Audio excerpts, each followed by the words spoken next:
So here we go, ready to learn, get them learning boots on. This could be the first in the series. Get ready to learn something new, useful. Maybe it's the second in the series, depending on which one you watch first. Don't forget to subscribe, click that like, or hit the bell. Alrighty, English literature. This could be the first or the second, depending on which you watched first. Figurative language is the topic, and the concept is alliteration and assonance. So here we are. Feel free to check out my Patreon too if this video helps you out, and they've got some other videos to check it out on my social media. So here we go. Starting off, figurative language, alliteration, assonance. Look at the following two pictures. What do you think? Think about the detail. So compare the one to the left and the right. When writing a text, like a poem, a song, or a story, it's great to abuse the senses. What does your character see, hear, taste, feel, or smell? What are they thinking about? How are they feeling? So there was a happy man fishing. He was waiting to catch a fish. He waited a long time. That compared to, he waited in high anticipation for his fish, wondering when his lunch would come. He felt weary, for he had skipped lunch. Out of desperation, he had used his last green gummy worm for bait. He was as hungry as a wild beast. He sat silently somehow, feeling strangely anxious, yet hopeful that he would catch his fish. He was a lion waiting for his prey, dangling it as the fish darted around like a laser. He sat patiently as the sunlight glistened in the sky, providing him rays of hope as the birds flew by. And you see that little color getting added just right at the end, the green for alliteration, the purpley blue for assonance. So what is it, you may be asking? Let's find out together. So with the same events, we can write it like this, and again you can hear the difference, and that's because we're using literary devices to create figurative language. That's where the line of figure of speech comes from. Are the deliberate choices the author has made to paint a picture with words. So as I said in my other video, if you've watched it, you can check that out. That's the simile and metaphor video. Figurative language, painting, you can use paint to make a picture, but you can't exactly write a story and paint it onto someone's head. Those are text. That's word. The medium is like word on paper or on a digital device like a Kindle or something like that. By the way, this isn't sponsored content. I'm just tossing stuff out there. So deliberate choices the author has made to paint a picture with words in your mind. So getting to the nitty-gritty, alliteration is the repetition of a particular consonant sound or consonant blend sounds in words close together. For example, the buzzing bee buzzed by. So we got the repetition of the z sound and the b sound. There's my flower and my buzzing bee. And remember, it's the sound. So even though the word setter starts with the letter C, it produces an S sound, so this is perfectly okay. The slithering snake saw the cedar tree. There's my cedar tree I drew. Oh, avoiding copyright. And there's my snake. Don't judge me, I'm Picasso for paint. So listen carefully. How is the pace of reading affected? What sounds are quicker, what are slower? Alliteration, again, is the repetition of a particular consonant sound or consonant blend sounds in words within close proximity. You just have to reiterate that. Consonant blends also count. So, when you got two consonants consecutively. So, for example, the crazy creative crab cried on the crate. So, C is k, R is r. Blend them, it's cr, crazy creative crab cried crate. There you go. So assonance, this is the repetition of a particular vowel sound or vowel sounds close together. Rhymes also count as a type of assonance. For example, the rat wore a hat after wearing that. So here's my rat with a hat, and yeah, if you've noticed, that's the Fatal Fury hat there. Anyway, there's the letter A here that I've lasered. It's not colored in red because that is pronounced or a, not a, compared to the rat hat. So if you know your phonetics, the A, E stuck together are those red ones. Eating also is not part of that because the EA makes the E sound. It's not a, it's E.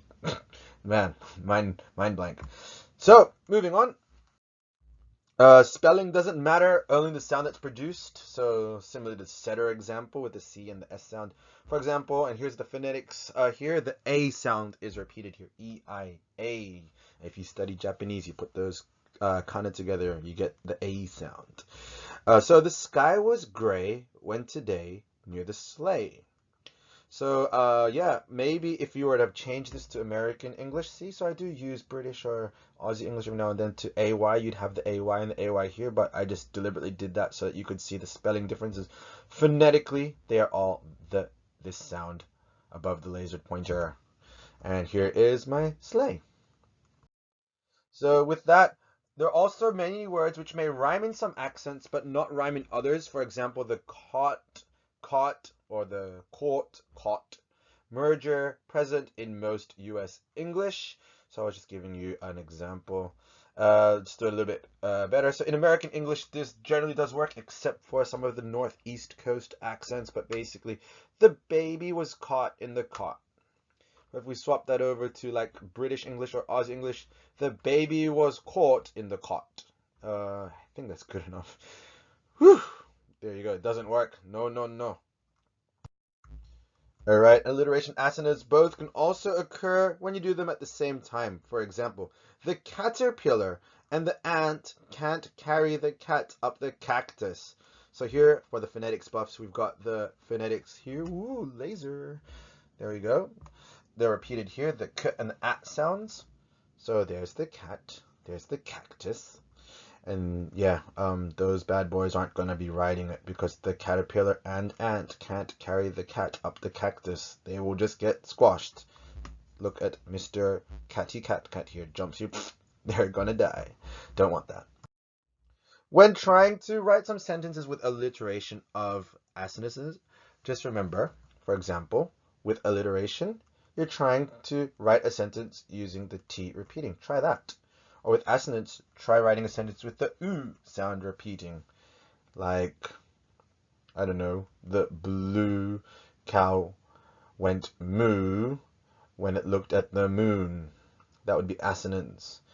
And maybe the terrible triplets tried to trick the teacher. Triplets. Imagine having triplets in a class. My gosh, twins are bad enough. Getting confused.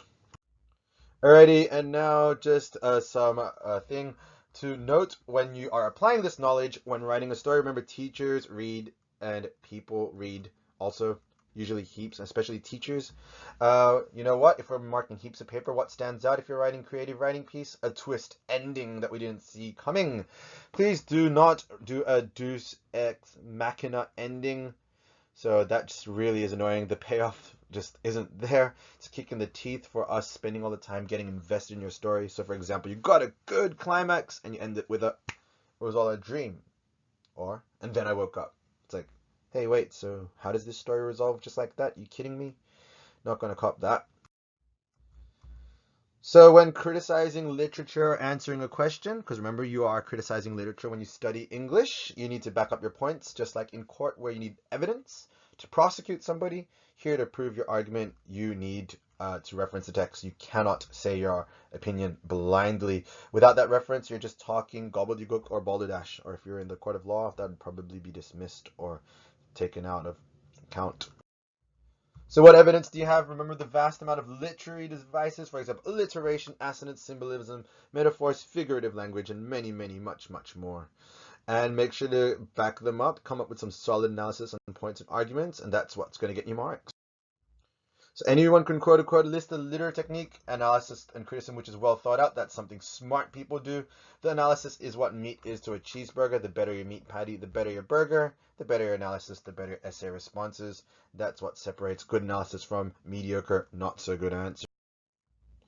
So essay question, what can we tell about the man fishing? He's trying to catch a fish for lunch. Lacks depth, doesn't reference the text. That's not going to cut it. The man feels ready to catch a fish as he takes on the sea, showing his manhood, a reflection on gender roles which were prescribed to men in a post-colonial setting. Are you kidding me? No, this is garbage. It's long and convoluted. The answer goes nowhere, doesn't reference any techniques, doesn't quote the text at all. Not going to pay it. It's also pushing an SJW progressive agenda. Not impressed with that. That's just and won't cut. I just got to call it out here. It's this kind of stuff that gives English a bad name. You know, when people whinge about, oh, but miss, you don't even know the author, or but sir, the curtain's blue because maybe the author liked blue. Yes, I get it. I know where you're coming from. So here we go. Just looking at the answer, see how I've opened it up here. Easy to understand. Let's let's break it down. So it answers the question. So there's a lot we can tell about the man fishing. Firstly, you can tell that he's excited yet weary, and he has the confidence to catch a fish. Just gonna interject. Now the answer goes on. This is evident with the use of alliteration in where the line "he had felt weary for he had skipped lunch" repeats the H sound, bringing to our attention the fact that he was anxious about the possibility of not getting lunch. Furthermore, his hunger is highlighted by the repeated use of metaphor and similes like "he was as hungry as a wild beast" and "he was a lion waiting for his prey."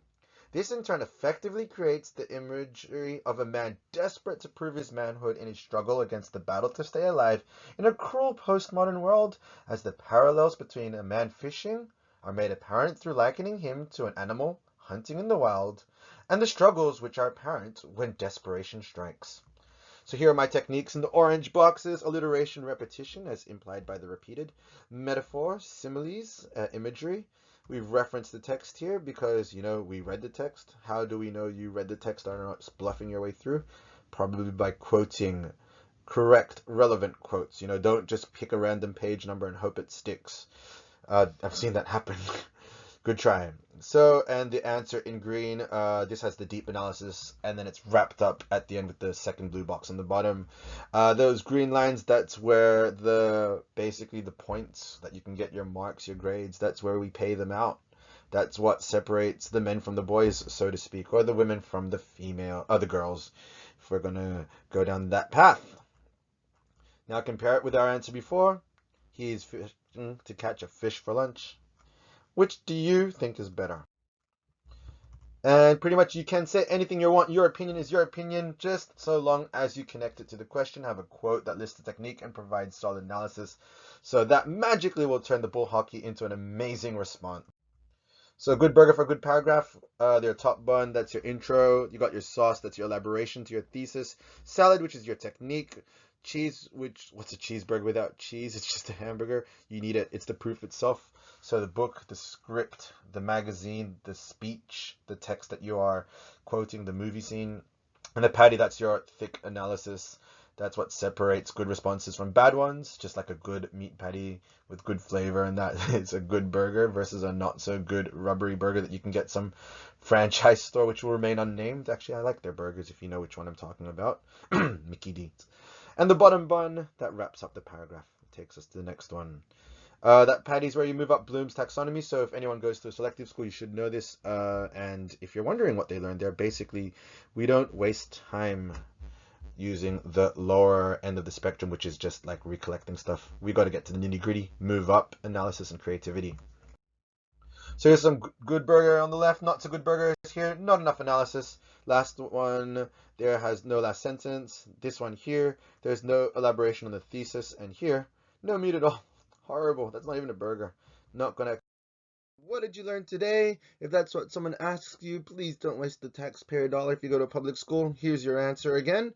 So you learned about figurative language. So that's alliteration and assonance. Just remember, figurative language is a way of painting with words. Alliteration is the repetition of consonants. Assonance is the repetition of vowel sounds. Don't mix them up. No good if you do.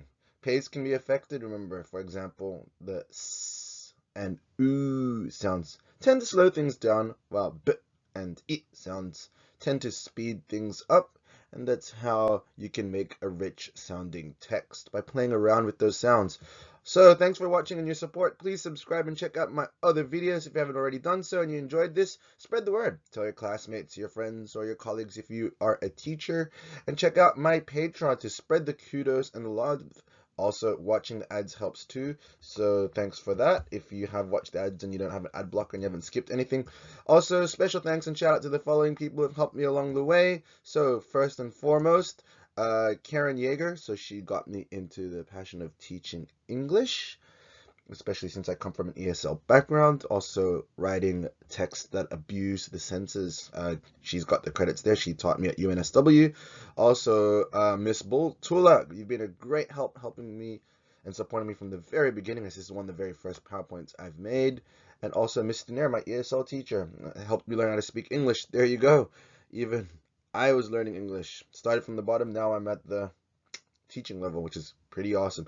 All right, so remember to study hard for a bright future, and catch you on the flip side. Bye now.